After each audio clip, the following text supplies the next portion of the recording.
নমস্কার, সবাই কেমন আছে? নতুন ঠিকানা ওয়ানের একটি ব্লগে আপনাদের সকলকে স্বাগত জানাই। আজকে ভেবেছিলাম ভিডিও বানাবো না, কিন্তু অবশেষে ভিডিও না বানিয়ে আর থাকতে পারলাম না।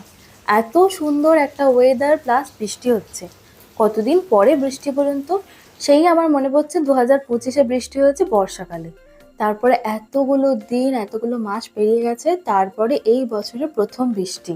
দিন গরমটা তো প্রচণ্ডই পড়েছিল, তারপর এত সুন্দর বৃষ্টি আর ওয়েদারটা এত ঠান্ডা হয়ে গেল, মনটা খুব খুশি হয়ে গেল। আজকে জানেন তো, রাতে বানাচ্ছি ডিনারে চিকেন। আর চিকেনটা একটু অন্যরকমভাবে বানাচ্ছি প্রেশার কুকারে। সেই জন্য আদা রসুন, এখানে টমেটো পেঁয়াজ সমস্ত কিছু পেস্ট করে নিচ্ছি। তারপর দিয়ে দিচ্ছি গোটা গরম মশলা আর হচ্ছে তেজপাতা, শুকনো লঙ্কা। প্রেশার কুকারে চিকেনটা বানালে খুব তাড়াতাড়ি সেদ্ধও হয়ে যায় আর খুব বেশি টাইমও লাগে না। তাই ভাবলাম কি একবার আপনাদের সঙ্গেও শেয়ার করি রেসিপিটা। এখানে আমি একটু গোটা জিরেও দিয়ে দিয়েছি, দিয়ে ভালো করে ভেজে নিচ্ছি। আমি একটুখানি অল্প পরিমাণ চিনিও অ্যাড করলাম। একটা পরিমাণ পেঁয়াজ আমি কুচিয়ে রেখেছিলাম, সেই কুচনো পেঁয়াজটা এই গরম তেলের মধ্যে দিয়ে দেবো। আর কিছুটা পরিমাণ পেঁয়াজ তো আমি বেটে দিয়েছি। মানে কিছু ক্যাপসিকাম কেটে রেখেছিলাম, সেটা দিয়ে দিচ্ছি। এই পেঁয়াজের সঙ্গে মোটামুটি ভাজা ভাজা হয়ে যাবে। এখন তো প্রচণ্ড পরিমাণে বৃষ্টি হচ্ছে, প্লাস মেঘও ডাকছে, সেই জন্য মিক্সারে গ্রাইন্ড করতে গিয়ে দেখলাম কারেন্ট নেই। সেই জন্য গোটা টমেটোটা এখানে দিয়ে দিলাম। আদা আর রসুন যেটা আছে সেটা ভাবছি থেতো করে নেবো, আর পেঁয়াজগুলো কুচিয়ে এতেই দিয়ে দিয়েছি। আমি মেনলি পেস্টটা বানাচ্ছিলাম মাংসটা ম্যারিনেট করার জন্য। মাংসটাতে একটু তেল হলুদ বাকি সব মশলা দিয়ে আমি ম্যারিনেট করে রাখতাম। কারেন্টটা না থাকার জন্য তো পেস্টটা আর হলো না। সেই জন্য আদা আর রসুন যে থেতো করেছি সেটাকে মাংসটাকে ম্যারিনেট করে রেখেছি, সঙ্গে একটু হলুদ আর তেল দিয়েছি। কড়াইতে যে মশলাটা ব্যবহার করলাম সেটা হলো জিরে আর ধনে, আর একটুখানি হলুদ দিয়ে দিচ্ছি, দিয়ে ভালো করে একটুখানি পেঁয়াজগুলো ভেজে নেব।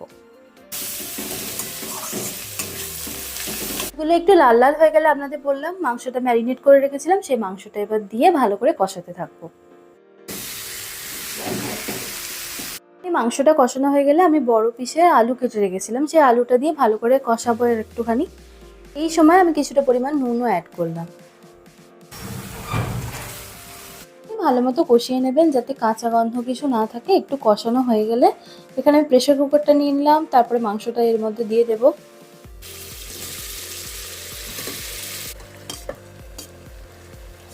তারপর অল্প পরিমাণে জল দেবো, কারণ মাংসটা থেকেও কিন্তু জল ছাড়বে। বেশি পরিমাণে জল দিলে তখন বেশি ঝোল টাইপের হয়ে যাবে, সেই জন্য অল্প পরিমাণে জল দেবো। মাংসটাকে মিডিয়াম আঁচে একটা সিটি দিয়ে দেবো।